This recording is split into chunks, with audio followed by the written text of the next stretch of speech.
The 24 Hours of Le Mans is one of motorsport's toughest and most interesting concepts. Forming part of motorsport's Triple Crown along with the Monaco Grand Prix and the Indianapolis 500, Le Mans has always been the greatest race of the three just because it's not your typical circuit race like Monaco or set as a strict distance like Indy, which is 500 laps, but the ultimate challenge of engineering endurance. Starting in 1923, when Grand Prix racing was at the highest of heights, the 24 Hours of Le Mans presented a very different challenge. Its only rival in terms of its unique scenario would be the Paris-Dakar Rally. Le Mans challenges manufacturers to not only build fast cars, but reliable and fuel-efficient ones too. Unlike Formula Racing, where you get one type of car built within a specific rule set, Le Mans has different categories of cars, so you might be watching a hypercar overtake a Le Mans prototype. They're not racing each other because they're in different classes, but all the cars are on the same track at the same time, which makes it interesting from a point of view that you have several different classes of cars on circuit at the same time, which vary in top speed and driver skill level as well, going up against each other, which guarantees something is always bound to happen. Imagine the Belgian Grand Prix with F2 and F3 cars on the circuit at the same time as the Formula 1 race. The circuit itself, the Circuit de la Sarthe, is made up of a traditional racing circuit, the Bugatti circuit, which is a year-round racing circuit, and public roads. A staggering 85% of the circuit is spent at full throttle, with all parts of the cars being tested, brakes having to slow the cars down from around 200 to 62 miles per hour for the corner at the village of Mulsanne. The suspension, the tyres, they're all tested in this most dangerous of races. And if you don't believe me about how dangerous this race is, then let me tell you an interesting fact, because Le Mans in 1955, the race which is widely considered the worst incident in motorsport history, occurred where driver Pierre Levesque and 81 spectators were killed, which led to not Le Mans being banned, but motorsport as a whole in neighbouring Switzerland. That's right, Le Mans caused motorsport to be banned outright in another country. That ban in Switzerland, by the way, was lifted for electric racing only, like Formula E in 2015. The ban as a whole wouldn't be lifted until 2022. The 24 Hours of Le Mans used to form part of the World Sports Car Championship in its different guises as an FIA-sanctioned championship. Now, the 24 Hours of Le Mans serves as the jewel in the crown of the FIA's World Endurance Championship.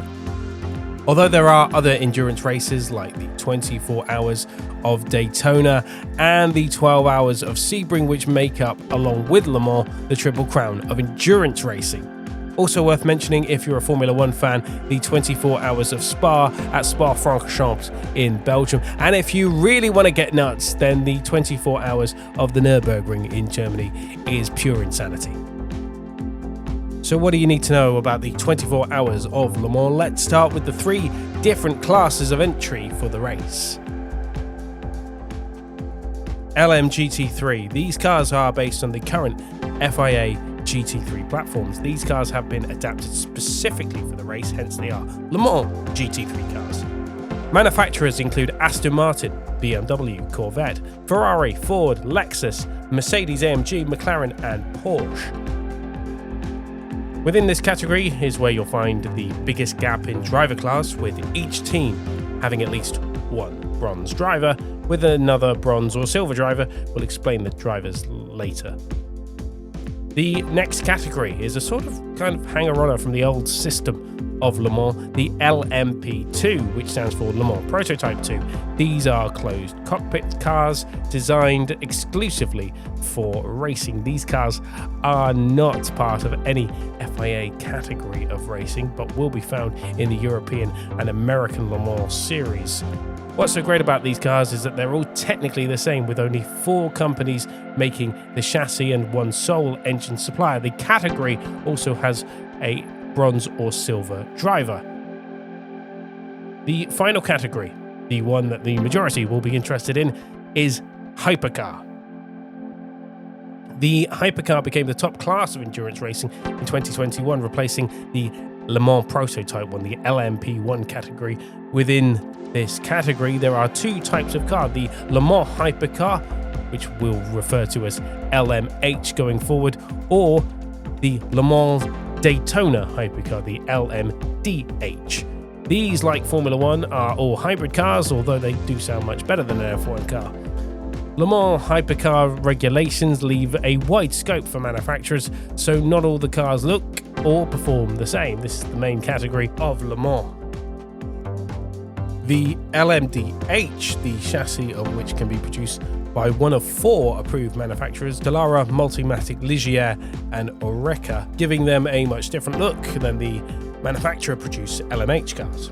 Within the top category, you'll have manufacturers such as Aston Martin, although they'll be racing under an American flag as they're managed by a US team, Porsche, who have their own team and a privateer team, Toyota, Cadillac, BMW, Alpine, and Ferrari, who have their own team and a privateer team that won in 2024, and Peugeot. To the drivers, and there are 4 categories: platinum, gold, silver, and bronze. Bronze is the lowest category, often older drivers with less racing experience but have a passion for it. Silver, one up from bronze with more experience and are still considered rookies or beginners at this level of the sport, despite some experience in other formats of motorsport. Gold, not quoting Spandau Ballet, they'll have professional experience in a higher level series and must be younger than 55 years old. Platinum, these are the best of the best, the cream of the crop. They are XF1 drivers, Formula E, IndyCar, and of course WEC drivers. The Ferraris will be the main cars to watch out for, either the main team, the red Ferrari AF Corsa, which is the manufacturer team, or the privateer, the yellow coloured Ferrari of the AF Corsa team, which won in 2024. If you like this video, give it a thumbs up, subscribe for more motorsport content in the future. Thank you very much for watching, enjoy your day, and see you next time.